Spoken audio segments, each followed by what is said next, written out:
Good morning, family. This is Pastor T.L. Brisbane coming to you live and direct this morning from my home office. We're going to dive right into one of these great financial workshops that we have for you today. So everybody in Central Florida, first jurisdiction, at the sound of my voice, if you are up this morning and you're ready to hear some great information about financial literacy, the day is the day for you. I know some of you are asking, why do I have on my t-shirt today? Well, this is Father's Day weekend and also Juneteenth, so eyes free. And so I get an opportunity to be a little more relaxed because, again, this is Father's Day weekend. But we're going to jump into this today, and I guarantee you this will not be a waste of your time. There's some great information that we're going to be sharing, some other things that we're going to get ready to do within our jurisdiction that's really going to be beneficial to you. And we want you to stay tuned for what we're doing. We have one more session planned for this month that's really going to be outstanding for you guys to jump in and really get the information that we're giving. Again, if you need the hard copy or the workbook for this particular lesson that we're going to dive into today, let us know and we'll get that out to you. Again, Central Florida First Jurisdiction, we're here today. I want to give a shout out to all my fathers out there today, to our spiritual father of our jurisdiction, Bishop Gary L. Hall Sr., to all of our superintendents, all of our elders, all of our pastors today, and all of our fathers today. And then also I want to give a shout out to all of us who are around celebrating Juneteenth. Like I said before, eyes free. And so this is another opportunity for us to begin to get our financial freedom. We could think about being, free from slavery, but some of us are slaves to debt. Yeah, I said it. Some of us are slaves to debt. So in this, we want to talk in this particular series about debt management. I want you guys to really tune into what we're saying, of course, to give you a whole synopsis and training on debt management and on debt. It will take a couple of hours really to give you that, but this is going to be a great lesson, an overview of debt management, and hopefully it's really a blessing to you. And again, I said this is Father's Day, so I on my desk this morning I had some goodies that were provided by me. If anybody they know that I love a little cake, and I had me a nothing but cake for Father's Day. So, part of my Juneteenth celebration and Father's Day celebration, I'm going to dive into that cake after this session is over. But let's get started. The purpose of this particular lesson, debt management, is to learn how to manage debt and create a debt management strategy. That's important. Create a debt management strategy. So let's get started in this. I got 3 goals that we really want to dive into for this lesson. Number 1, the first goal is to explain common reasons why people find themselves in debt and the most common type of debt. Number 2, describe the value of using debt management strategies such as loan consolidation, budgeting, and debt management plans. Number 3, various debt management strategies. And number 4, create a personal plan about how to manage your debt. So let's dive right into this. And this is something that a lot of people don't know. The reality of debt. I said it, the reality of debt. Do you know that 75% of all American adults are in debt? The average American currently holds about $38,000 in personal debt. That's not including mortgages. We're talking about personal debt. And so let's look at it. Generation Z, which is our 18 through 24s, a growing number of Gen Zers have taken on some kind of debt. Now they're old enough to get loans and credit cards. The average debt for this particular group is $22,000, with student loans listed as the highest form of debt. Now let's look at our millennials, 25 to 34. For millennials, credit card bills are the leading source of debt. On average, millennials owe $42,000 in debt. Now our Generation Xers, I happen to fall in the X group. Those that are 35 through 49. Generation Xers, home mortgage are the primary source of debt, with Generation Xers also carrying $39,000 of additional debt on average. And our baby boomers, our 50 plus. Baby boomers age 50 or over have the second lowest amount of debt, carrying $36,000 on average. Now, when I talk about that, especially when we give the breakdown of age groups and the type of debt that they find themselves in, you notice how the baby boomers' debt is so low. And one reason being is because in those older generations, I know my father always, reigned about, having cash enough to pay for it. And that was really important for those older generations. But as we went on, we found credit as a source of financing some of our dreams, some of our education, some of our other things that we want to do, some of our recreational things. We found that debt, credit cards, other loan functions were a way that we can accomplish those things. But again, it can be useful, but it must be managed. You heard it? Can be useful, but it must be managed. So let's go on a little further. Let's dig a little deeper in here. The high price of debt. There are many negative effects of debt can have on your life. I tell people, I started this thing off. This is Juneteenth, and I said, eyes free, but some of us have become slaves to debt. Yes, we become slaves to debt. And not to toot my horn or to do anything else, but I hate debt. I try to get under it as much as I possibly can. And personally in my life, my business life, I always try to make sure that we're carrying the least amount of debt possible. So let's look at the negative effects of debt. All right, on your health. This is a big thing. You got to understand this. 31% of Americans say that they worry about debt in general. 25% of those surveys said they also stress about debt at bedtime. 18% worry about it at work. Again, stress is a killer. We did a series a couple of years ago, then we did it again a few months ago about the cost of stress on your life. And stress really is the number one cause of cancer. A lot of people don't know that, but stress can really do some things to you. We always talk about pressure. It used to be a saying, we say pressure busts pipes. So imagine what it would do to you. And so the high price of debt, one price that we pay is on our health. That worry and anxiety that begins to weigh us down and can erode our health. Number two, on relationships. Oh, that's a big thing. 21% of Americans say debt has caused tension with their partners and their relationship. And we know as well that one of the number one problems that a lot of marriages face is money issues.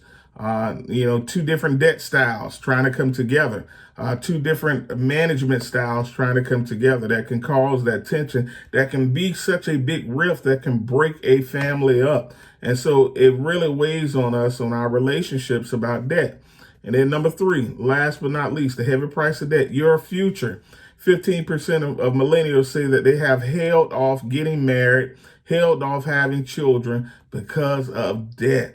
And more than 30% of millennials have put off buying a home or saving for retirement because of debt. Oh, this is a big one. I keep telling you, the high price of debt. What is debt? I know that's the question we ask. Debt is the amount of money owed for products or services purchased on credit. Managing debt effectively can improve your financial well-being. And that's what we're here to do today, to talk about how we can manage it better to improve our financial well-being. And again, we talk about finances. A lot of times I talk about your finances as though your finance is a human person. We always talk about financial health. We always talk about financial well-being. And the reason for that is because we want you to think about your finances in a personal way. Begin to visualize your finances as someone, as an entity, as something personal that needs to be taken care of and needs to be healthy. So let's look at debt components. Debt refers to money owed for products or services purchased on credit. Debt includes the following items. And so we're going to jump over principal. We know what your principal balance is. The principal is on debt is referred to the money that's owed prior to the interest being added onto it. So if I got a credit card and I have a balance of $10,000, my principal balance is $10,000. All right, let's look at interest. And this is something a lot of us kind of gloss over. Interest is the amount charged to a borrower. Interest is the percentage of the principal, which is usually charged. See, this is the problem a lot of times when we look at, the millennials, the Gen Zers, and we start thinking about this particular thing on it. See, the problem is a lot of times with some of the debt that they get into, especially when it comes to credit card, they never pay attention to the interest. They never pay attention to the cost of the money that they're borrowing, which is a big problem. A lot of them are just happy to get a credit card. Man, I got a credit card with a $10,000 limit. I'm happy to get that credit card without paying attention to the fine details that are, involved in that particular debt. that your interest may be 26%, that you have a late fee that'll be on there, how your interest is accrued on that particular card. See, the reason why it is such a big problem, if you don't weigh out that cost ahead of time, you'll be looking at that balance wondering why it never goes down. Oh man, I got a $10,000 balance. I pay $200 a month and I still owed $9,000. It's a reason, because that interest that's on top of that is really keeping that amount inflated. So you have to be careful how you spend the debt, and be careful and mindful of the interest and the fine details in the debt that you get yourself into. Fees refers to the amount charged by a lender for providing a loan. So even in some of our installment loans, there's always fees included into it. Even if you get an auto loan, there's always a fee included in it, whether it's a finance fee or whatever the case may be. Even if you get a mortgage, there's a fee, there's fees and costs associated with getting into that debt. So we have to be mindful of it, be able to weigh out the cost of the debt that we're getting in. So let's look at it again. Types of interest rates. This is a good one. Interest rates can either be fixed, which means they stay the same during the life of the loan, or they can be variable, meaning that they can change due to the economy or your credit agreement. Some credit cards have a adjustable or variable rate, meaning that that interest rate can go up and go down. And so it's never giving you a firm fixed grounding on what your payment can and will be. With mortgages, for the most part, most people like to tend to buy those fixed rate mortgages, which is a great product, because the unique thing about it, you can guarantee that the price or your payment that you're going to pay is going to stay the same. And so let's look at fixed. Fixed rate means that the interest rate stays the same during the life of the loan. When taking out a loan, a fixed rate is typically safer bet than a variable rate, because the amount you'll be charged over the life of that loan pretty much stays the same. With a fixed interest rate, there will be no surprises about what you owe. And so that's the unique and beneficial thing about it. And variable rates, again, those adjustable rates, it moves.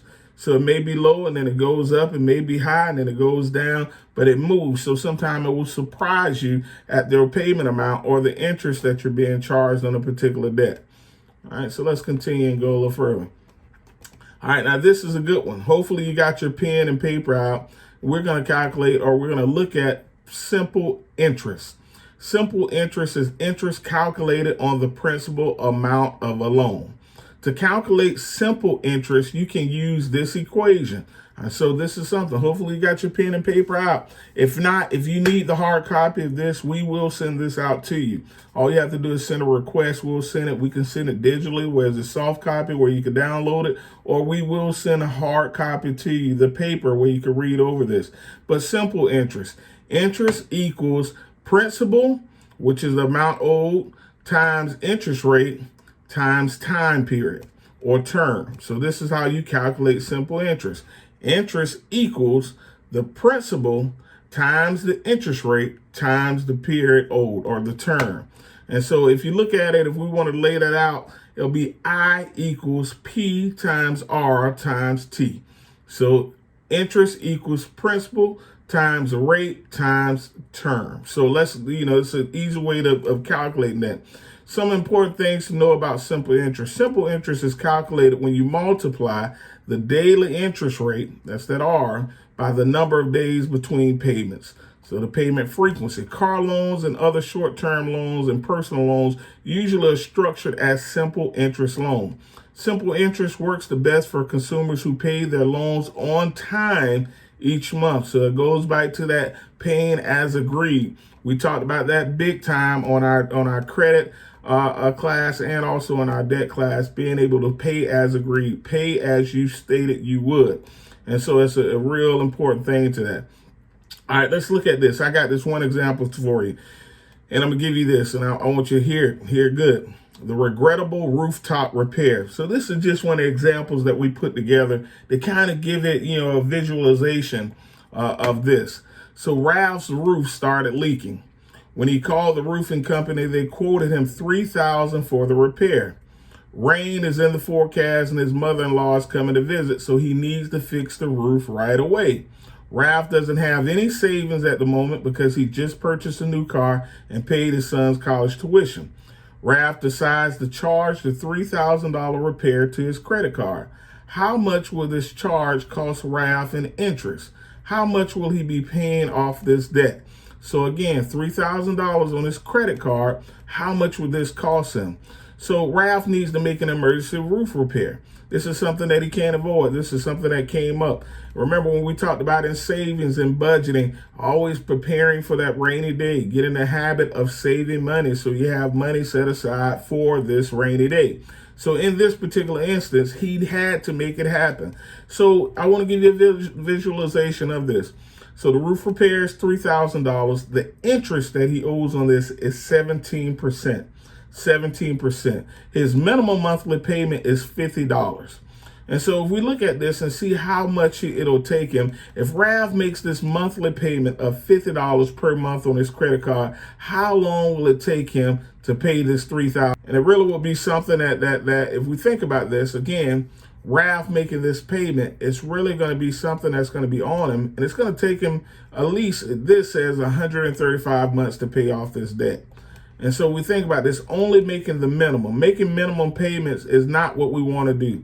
By making minimum payments, we can stretch this thing all the way out. What will the total cost of this repair take him if he only makes minimum payment? So that debt goes from being $3,000 all the way to $6,743. So more than double of what he borrowed is what he will pay out if he only makes the minimum payment through time. See, this talks about that debt and how debt enslaves us and how debt can continue to hurt us in what we're doing.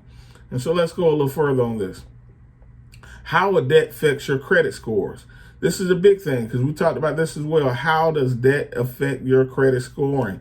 It does, because again, you want to make sure that your available credit, and if we, again, I always give people this example. Your available credit may be $10,000. You want to keep your balances total with all that available credit no more than 30%, so no more than $3,000.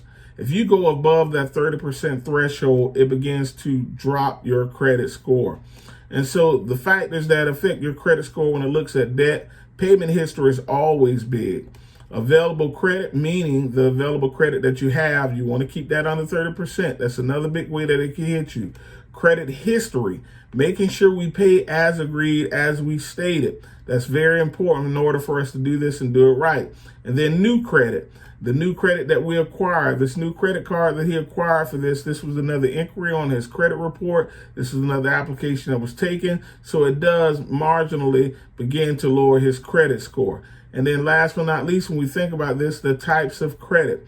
So, in a credit scoring, we look at all types of credit. You look at installment loans, revolving loans, mortgage loans.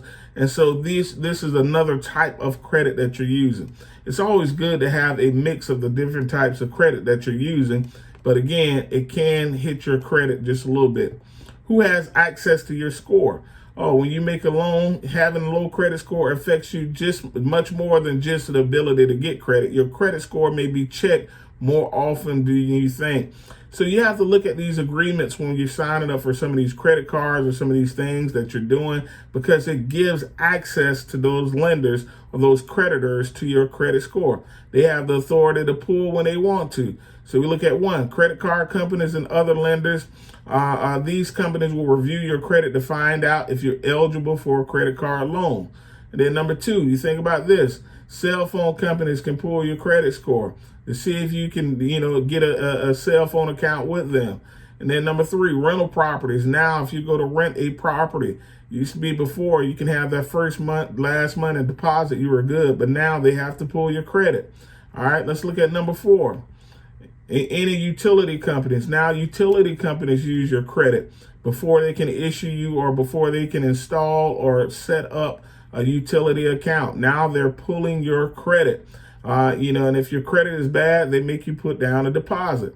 All right, number five, employers. This is big. All employers check your credit down just about. It used to be only in fields like banking, insurance, realty, different, fields that dealt with money or dealt with fiduciary responsibilities.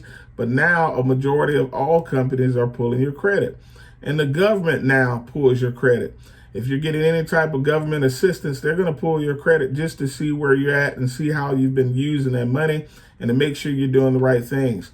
And number 7, this is something that I have to remind people now all days. Insurance companies pull your credit. This is a big one. You may be wondering why me, Johnny has a car, I have a car, our car amounts are the same. Why is his premium $200 less than mine? It's credit. That's the only factor that would differentiate you from him. Even on our homes, we look at our homes, we may have 2 similar homes bought at the same price, bought at the same time, but one premium may be $400 less than the other. Think about the variable, what differentiates those two account holders is going to be credit. And because of this, these banks and with everyone else, they use algorithms, they use computer systems that weigh out their risk. And by doing so, what it tells them is that people with lower credit scores are more likely to commit insurance fraud. Don't get me, I'm not saying that just because your credit is low, you're going to commit the insurance fraud. No, based on their risk, based on these calculations, based on these studies that they've done, they've been able to see and been able to prove it that those who have lower credit scores are more likely to commit insurance fraud. It's just the way that they've did it. And so this is the reason why your premium is higher. And so I know some of you didn't know that, but that is the reason why. So when we're looking at this, we have to think about how we really manage it, how we really take care of those things. And so again, when I tell you even about the different financial deals that you have, one example that we gave on one of our housing workshops where we were looking at 2 borrowers, both bought a house, same time, same amount. One credit score was 720, the other's credit score was 650. And when it came down to their insurance premium, one insurance premium was $1,700 a month. The other insurance premium was $2,500 a month. $2,500 a year. And so the difference in that was just credit scoring. And so it's even when it comes down to getting a mortgage, you may look at the same house being purchased at the same time. One has an interest rate of 3.5%. The other has an interest rate of 4.5%. What differentiates the two? Credit scoring. So that's how important it is. So when we talk about debt and debt management, we have to be able to manage this wisely because it affects a lot of different things that we need in order to be financially stable and financially free. And I'm all about freedom. We think about this is Juneteenth. I want to tell you about some freedom. So let's look at types of debt. There's many types of debts that you can have, both good and bad. Not all debt is the same. Not all debt is the same. So let's look at leading sources of debt. And so when we think about this is a question I want a lot of you to ask yourself, and we'll see who comes up with the right answer on this. What are the 2 leading sources of debt in America? I'm gonna give you some multiple choices that you can pick from. Is it mortgage debt, student loan debt, credit card debt, or car loan debt? The 2 leading sources of debt. What are the 2 leading sources of debt? All right, so when we think about it, our results are in, and a lot of people, the majority of people that taking this course think that student loan debt is one of the big ones. Student loan debt followed by mortgage debt, then credit card debt, and then car loan debt is the smaller one. But if we think about a different subset of people that we look at, it's going to be mortgage and credit card debt. These are some big ones that we see a lot of times, are the biggest debts that a lot of people have. But for our millennials, that student loan debt is up there. It's really up there, higher than it's ever been in my life. And not to say that it's not needful, but I reiterate this to my millennials all the time. Those that are in school or on their way to school, hey, use as little student loan debt as possible. As little as possible. I had a client once time of mine, she was a 3rd grade teacher, and she went back and got her master's.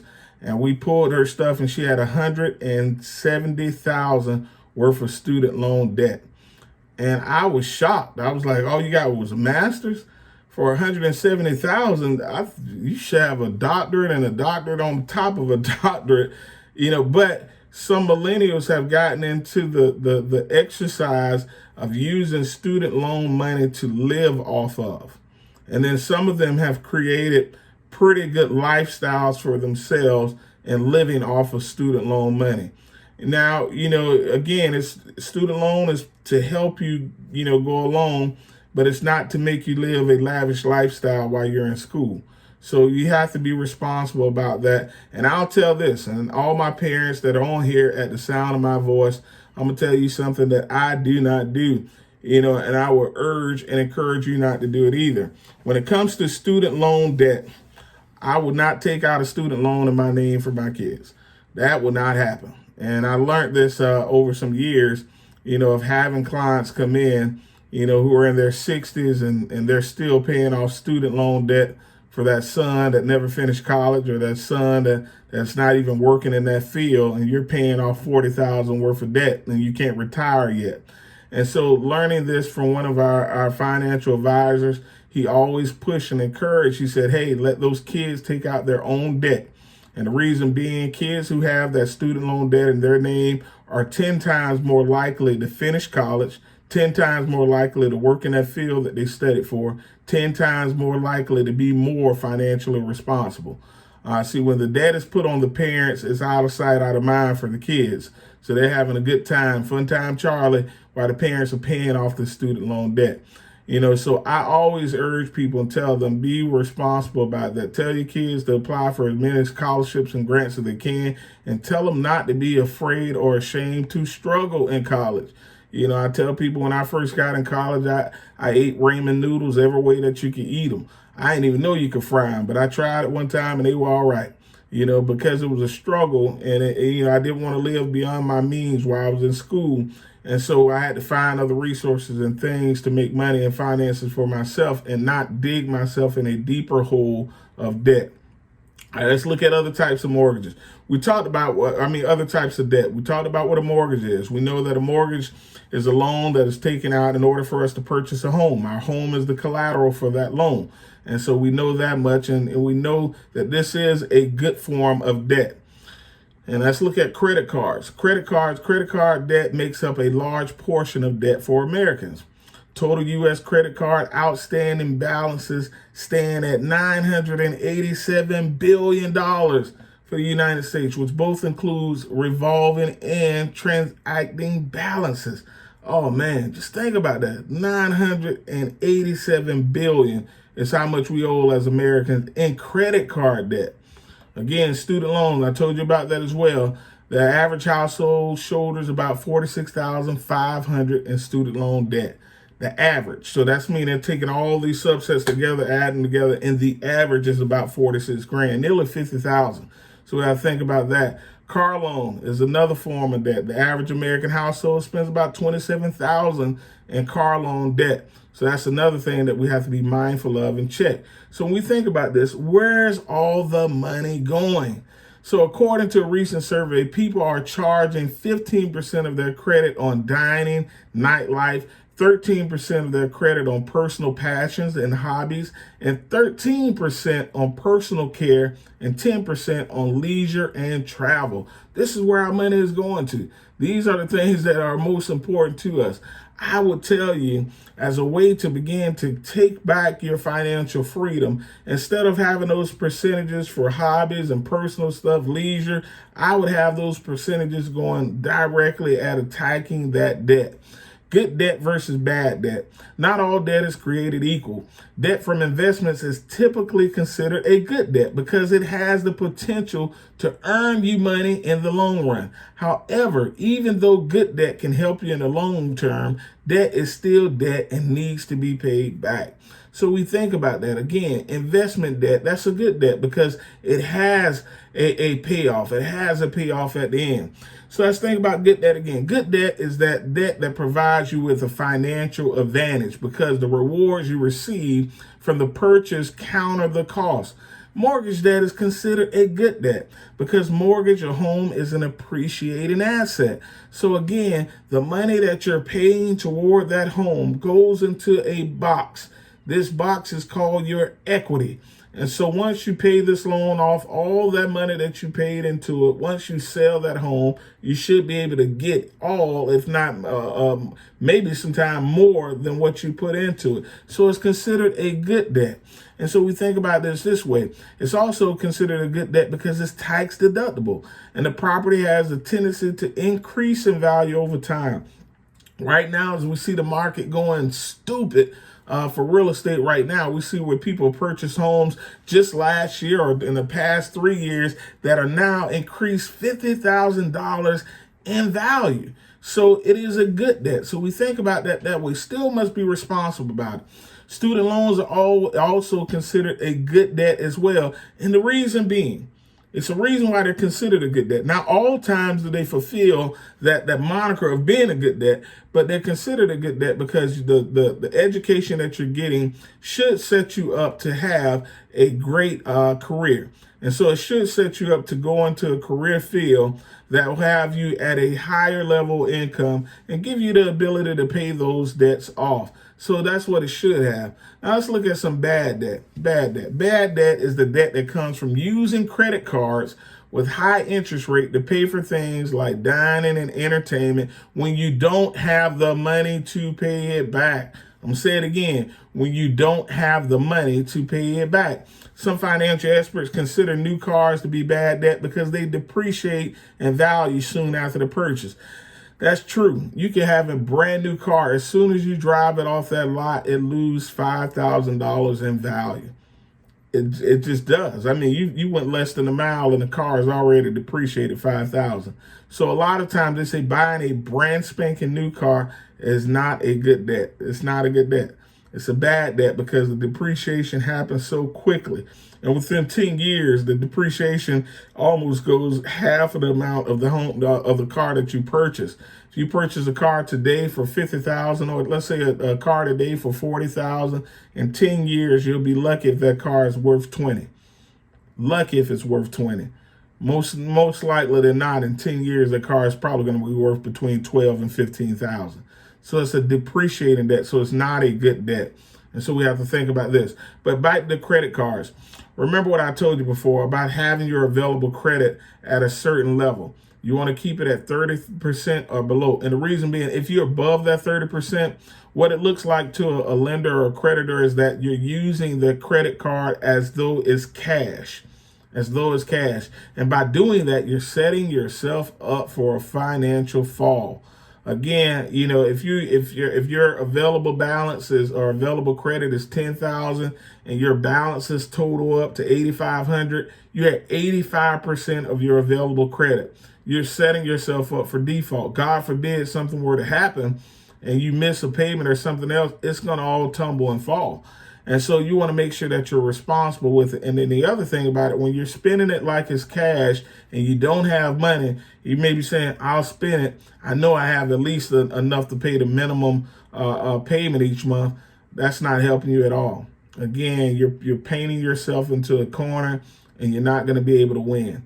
And so with this, we want to make sure that we're tackling that bad debt and getting it out of our system so that we can prosper.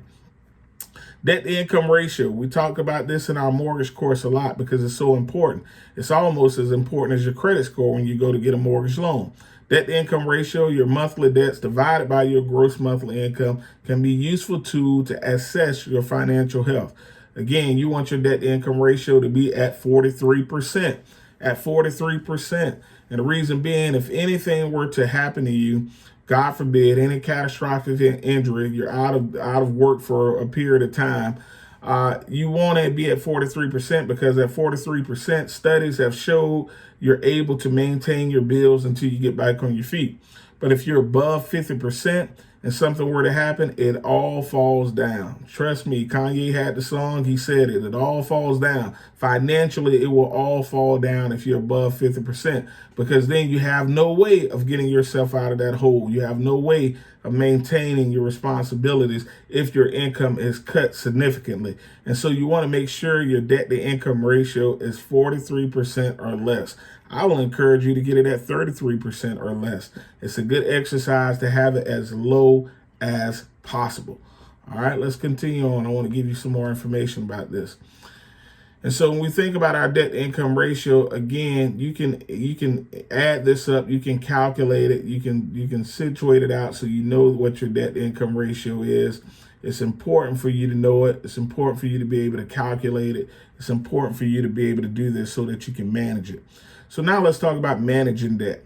Create a budget, find a debt repayment strategy, practice positive financial habits. The first thing on our said, create a budget.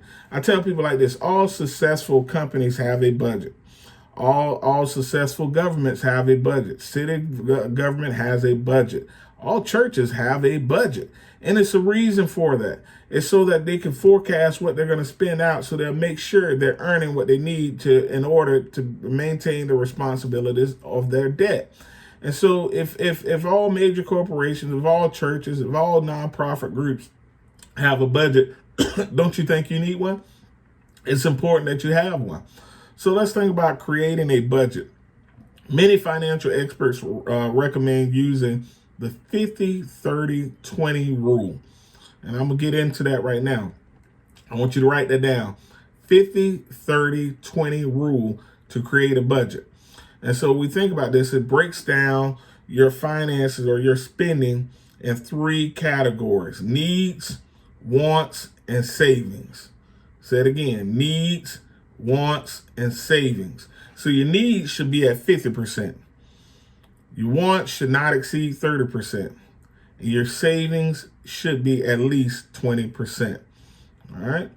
And so this is just a good exercise of knowing that, okay? So when you're doing your budget, you want it to look just like that. All of my needs, those things that are most important, my housing, my bills, my car, and all this, my needs should be 50%. My wants, some of the other things that I do, should not exceed 30% of my income. And I must have 20% of my income going to savings. And I encourage you about that savings thing, because I know we've all heard the old adage, a dollar saved is a dollar earned. That's true. It's truer than you can even think. You'll surprise yourself once you begin to save money. It's addictive, because once you see how much you save, you're like, man, I saved $1,000. Let me do that again. And saving, it helps you, because now you're preparing for future uncertainty. Yeah, everything may be rosy and great right now, but by savings, you're hedging off anything catching you by surprise or causing you financial turmoil. So by doing this, by having the proper savings, the proper budget, it can keep you in a place to where that you don't have those issues. So 50-30-20 budget. I want you to write that down. 50-30-20. 50 for needs, 30 for wants, 20 for savings. Say it again. 50 for needs, 30 for wants, 20 for savings.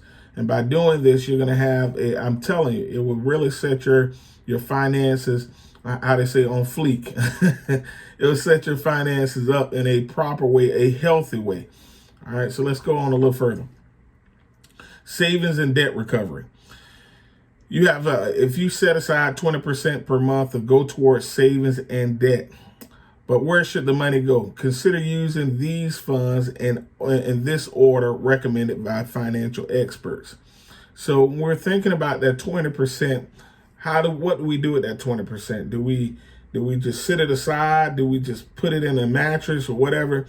Well, financial experts have said, let's use it for a few of these things, these 5 things. 1, emergency fund. That's that rainy day fund that we talked about. 2 is 401k match. If your employer is matching your 401k, you better put as much in there as you can. Make them match it out as much as they can. And 3, high interest debts. So that high interest rate credit card, one way to pay it off, that savings that you have, begin to pay it down, begin to pay it off. Number 4, retirement. Put that money aside for retirement. The last thing that you want to be is old and broke. I'm telling you, I've heard this from a lot of financial people. I mean, from, financial advisors to wealth advisors, and they say it just that way. The last thing you want to be is old and broke. Again, and then the next thing you do is low interest debts. Those things that are low interest that you can just pay off and wipe off, use your savings to knock those things out. All right. Cutting expenses and adding income. These are two big things that we can do that will help us financially. While setting aside money each month can be difficult, there are some simple actions you can take to free up money. And so we think about this, eating out. I tell people all the time, if you work outside of your home, the cheapest lunch you're going to have is about $5. You do that 5 times a week, that's $25 a week. That's $100 a month. That's $1,200 a year. And so by cutting that expense, you're able to save yourself $1,200 a year. By taking leftovers to work, by making a sandwich, packing your old lunch, you can save yourself money. All right, let's think about this. I don't want to step on the Starbucks people's feet, but I'll let you know, even if you go to Starbucks, I think if you breathe heavy in Starbucks, they charge you $5.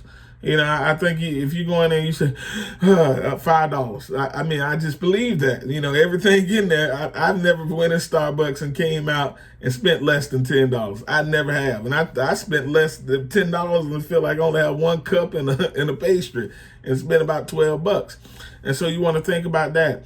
If those who have that Starbucks tendency or addiction, why not get a Keurig at home? Brew your own coffee at home. Stop stopping into the gas station or Starbucks or one of these other places to get coffee. Again, this is an added expense that goes up on you. If you spend $10 a day inside Starbucks, that's $50 a week. My God, that's $200 a month. And that is $2,400 a year. And some of us are doing them on top of each other. We're doing the lunch $5 and we're doing the Starbucks $10, $15 a week. I mean, $15 a day. And we think about that, what that cost will be. That cost adds up to $3,600 a year, $3,600 a year that we can save just by taking our own lunch and making our own coffee. And another big savings that you have is eating out. You know, some of us, I know we live busy lifestyles, and it's much easier to stop to the, Chinese restaurant or one of the quick takeouts for dinner, or, get food this way because we're so busy, we didn't have time to cook. But if we think about that, if we could limit that to 1 time a week, if possible, then you can truly save yourselves money. I've just been blessed. My wife cooks out just about every day. And the very few times that we do eat out, we realize why it's a big expense to do it on a regular basis. We have 4 kids at home, so to do it all the time is just an expense that's frivolous. So you have to be able to put that stuff in check and make sure that you're not losing your value or your money this way. These are ways that you can cut back on your spending. And we talked about it again. Remember, $1 saved is $1 earned. All right, this is another thing we're going to talk about, how you can cut some of your expenses. Cut some of those subscriptions to the cable. You know good and well, they gave you 118 channels. You don't look at nothing but 20 of them. So what you going to do with the other 98? You got to find ways of being able to cut those services off, reduce that as much as possible. And if you have the possibility of cutting the cable, cut it. I'm on the verge right now. Trust me, I struggle with this because I've been ready to cut the cable for the past 2 years. But, when it comes to my sports, that's the only thing that keeps me in, because I like my sports live. And with some of the other services that we use, they're always kind of delayed. But, this is something that we have to look at, cutting the costs on some of this thing that we have. Cut the cable, purchase some streaming services. And some of you that just like to look at movies, Netflix is much better for you than having DirecTV or Comcast cable. So find ways to cut back. All right. All right, let's go again. Grocery store. This is something, too, that we can find that we can really help ourselves. Buy some of the store brands. In a lot of cases, more so than not, the store brands taste just as well as the expensive brands. I know with some of us, they're like, yeah, I can use store brands for everything except this. And I know that is. I'm one of those people. We can use store brands for some stuff, but bread, I need my bread by these certain people. I need my coffee by these certain people. But, the other stuff I can do. And try looking at coupons, cutting coupons. Now they have digital coupons, which you can download on your phone and be able to use. Again, this is savings for you. Or join one of the membership clubs, Sam's Club, Costco, one of those where you can buy in bulk and save yourself a ton of money. This is another way where you can cut your costs and be able to save more money. All right, let's look at debt management do's and don'ts. When managing debt, here are some do's and don'ts to keep in mind. One of the do's, negotiate with creditors. Do get credit counseling. Do consolidate your debts. Do hire debt settlement attorneys. So these are things that you want to do if you need to. The one on that list was negotiate with creditors. Those who have credit card debts, you should call your credit card company each year. And if you've been faithful and you've been paying as agreed, you should be able to tell them, hey, I've been a credit card account holder with you for 10 years. I never missed a payment. I always pay on time. I've been faithful about this thing. I'm thinking about getting another credit card unless you're able to reduce my interest rate or offer me some type of benefit. Most times when you tell them that and you've been faithful and you've done everything you do, they'll look at your file, say, hey, Mr. Jones, yeah, we see that you've been a client with us for 10 years. We're going to reduce your interest rate by 1%, and then we're going to give you a credit back by $100.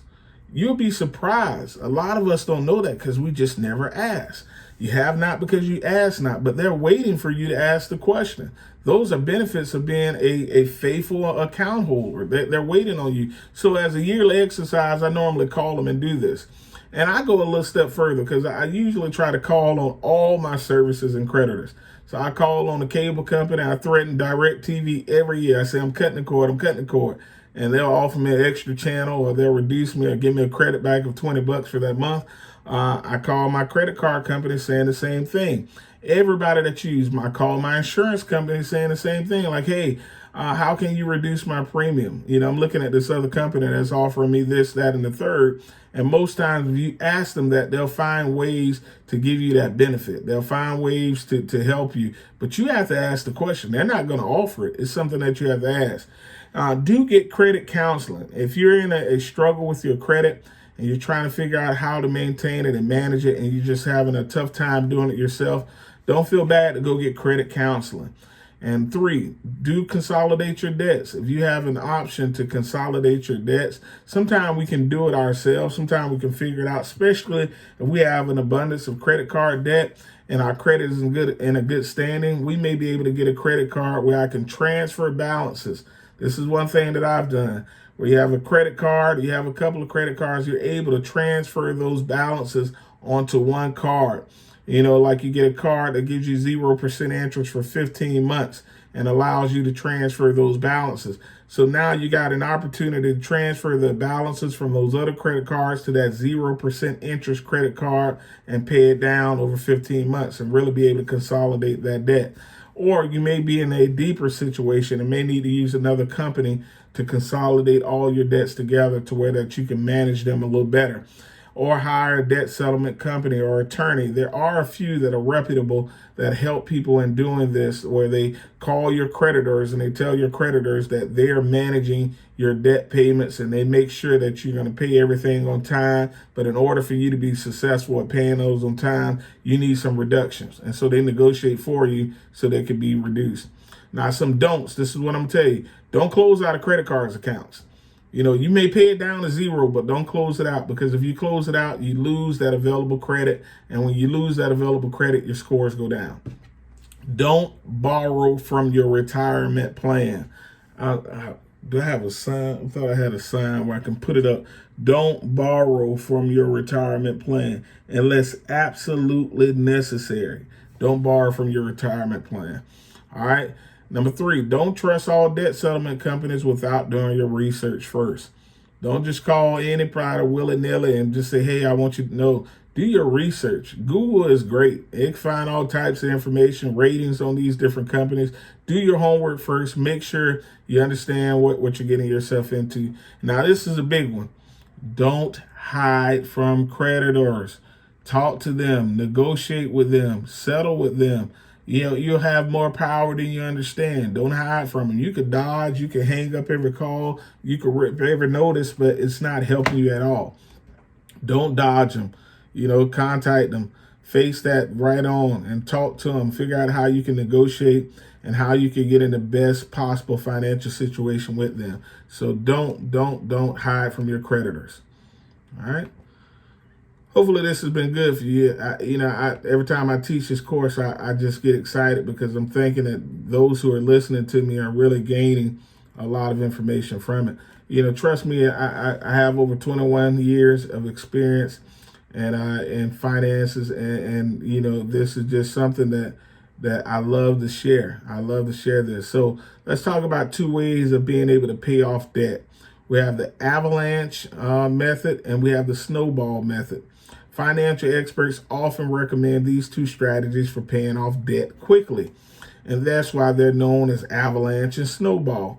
Let's talk about Avalanche, and I'm going to give you this. Some of you may have heard it, may not have been named this, but you've heard it before.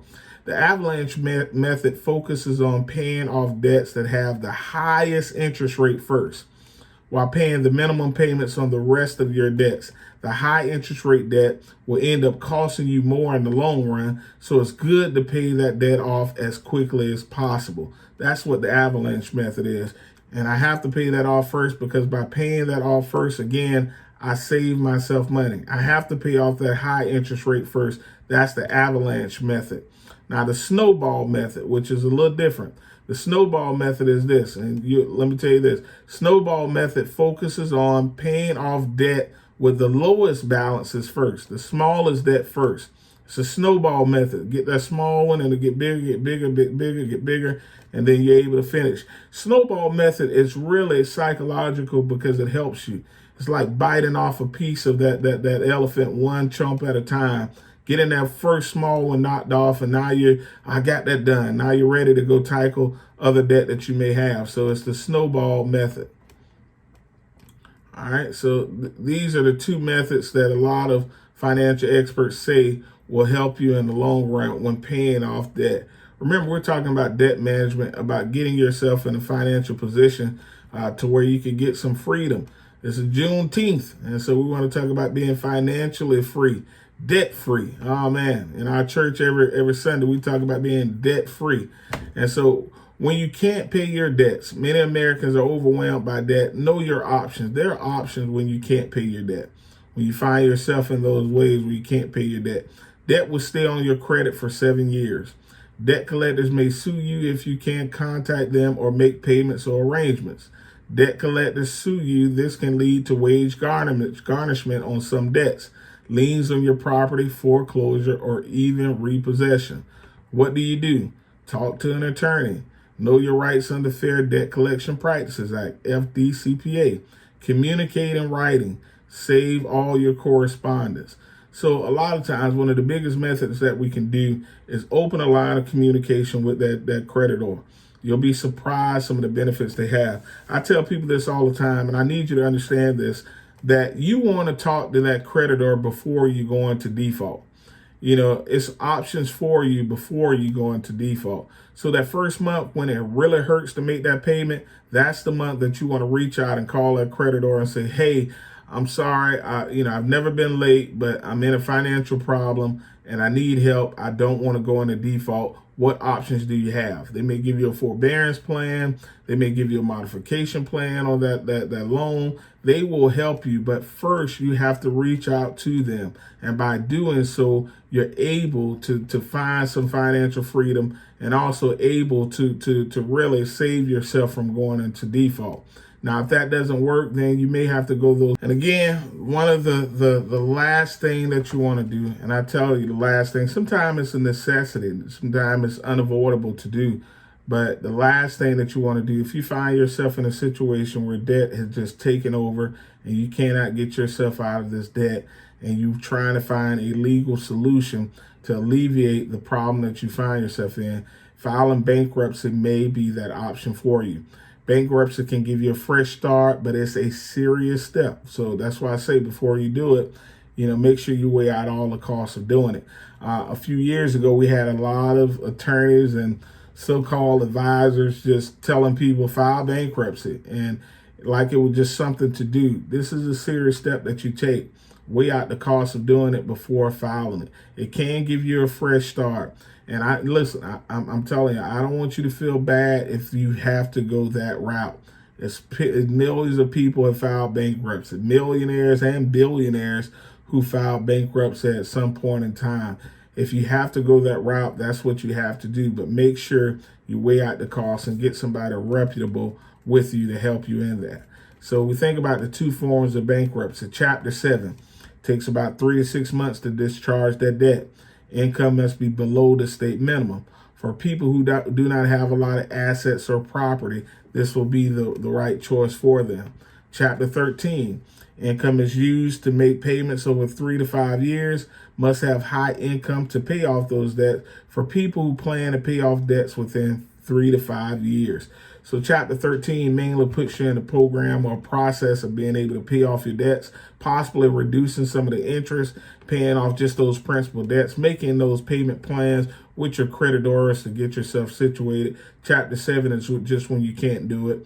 You just don't have the income to make it happen. But again, if you have to make these steps, don't feel bad about it. It may be a necessity for you to do it, but just go ahead and be certain that you know, again, you'll make it out of it. But again, make sure that is the most, you've tried everything else before you take that particular step. Why be debt free? There are reasons to consider staying debt free once you paid off your debts. And I'm gonna tell you, the first one is less stress. I said it, less stress. You're able to sit back, you're able to relax. Once I paid off my debts, I have less stress. You know, paying off your credit cards can alleviate that everyday burden of worrying about debt. All right, number 2, better health. We talked about it again. Once your debts are paid off, this is less anxiety and stress for you. So one of the byproducts of that is better health. You know, I ain't got to worry about that anymore. I ain't got to keep, you know, how I'm going to pay this, how I'm going to pay that.